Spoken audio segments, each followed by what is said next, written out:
नमस्कार, मैं हूं नवीन तोगड़ा। आप देख रहे हैं GT न्यूज HR। तो दोस्तों, आज हम आए हैं सतलोक आश्रम मुंडका दिल्ली में।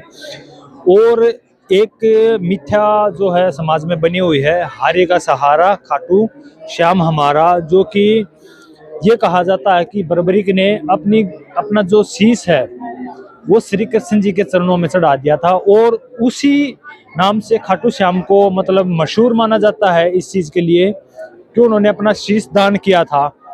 तो एक भाई है, उन्होंने इसके बारे में एक स्पष्टीकरण किया था कि उन्होंने अपना शीश दिया नहीं था, उनका शीश उतारा गया था। तो चलो उनके बारे में जानते हैं। तो नमस्कार जी। सत साहिब जी।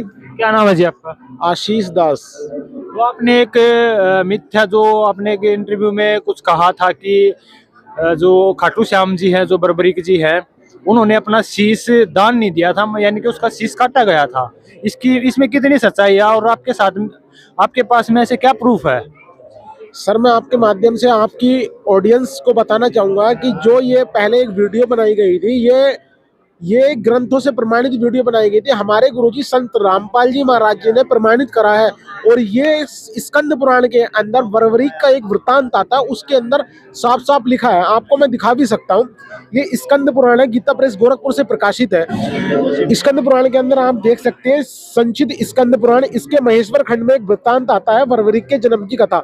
यहाँ पर मोरवी के गर्भ से उनका जन्म हुआ। पहली चीज तो सर, मैं आपके माध्यम से आपकी जनता को बताना चाहूंगा, जो हारे का सहारा को भगवान मानते, भगवान का जन्म गर्भ से नहीं होता, वो मोरवी के गर्भ से जन्मे हैं।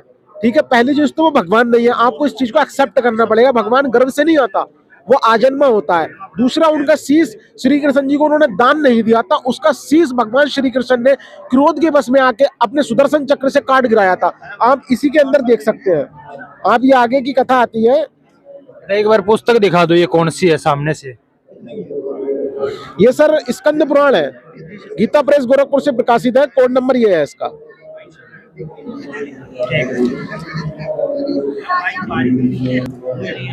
सर, एक समय की बात है कि मैं आपको ओवरव्यू मोटा मोटा बता रहा हूं, आप पढ़ सकते हैं कि एक समय जब महाभारत का युद्ध हो रहा था, तो उसी बीच पांडव और कौरव अपनी अपनी सेना के बीच में बैठ के अपने अपने योद्धाओं से वार्ता कर रहे थे कौन कितने समय में इस युद्ध का नाश कर देगा। कोई सैनिक कुछ बता रहा था, कोई सैनिक कुछ बता रहा था। उसी बीच अर्जुन ने बोला था कि मैं इतने दिनों में युद्ध का नाश कर दूंगा। अर्जुन की बात सुनकर बर्बरीक हंसे जोर से। उन्होंने कहा कि मैं एक क्षण में पूरे युद्ध को विनाश कर सकता हूं, पलक झपकते के साथ। इस बीच को सुनते के साथ ही श्री कृष्ण जी ने कहा कि अर्जुन ने कहा कि आप इसका प्रमाणित करो। जब इन्होंने इसे यहाँ पर प्रमाणित कर दिया, उनके पास 3 बाण थे, तीनों बाणों से वो इस युद्ध को नाश कर सकते थे। जो ही बात उन्होंने सुनी, आप यहाँ पर देख सकते हैं, रत्न भीष्म आदि सबको यमलोक पहुंचा दूंगा। मेरे भयंकर धनुष के इन दोनों अक्षय तूणीरों तथा भगवती सिद्धिंबिका के दिए हुए इन खटक को भी आप लोग देखो। वो अपने अस्त्र शस्त्र का बयान कर रहे हैं। आगे यहाँ कह रहे हैं कि बर्बरीक के यह वचन सुनकर सब क्षत्रिय श्री कृष्ण जी की ओर देखे। तभी श्री कृष्ण ने कहा कि हे पार्थ, घटोत्कच के इस पुत्र ने अपनी शक्ति के अनुसार ही बात कही है। इसके पूर्व काल में इन्हें पताल में जाकर 9 करोड़ इनके पूर्व काल की बात चलती रही। आप पढ़ेंगे, वहां देख सकते हैं। बर्बरीक जो ही उपयुक्त बात कही, त्यों ही श्री कृष्ण ने कुपित होकर, क्रोध के वश में होकर भगवान श्री कृष्ण ने कुपित होकर अपने तीखे चक्र से बर्बरीक का मस्तक काट गिराया।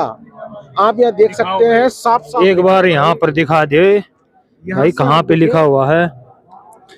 अच्छा, बर्बरीक जो ही उपयुक्त बात कही तो श्री कृष्ण ने कुपित होकर अपने तीर चक्र से बर्बरीक मस्तक काट गिरा।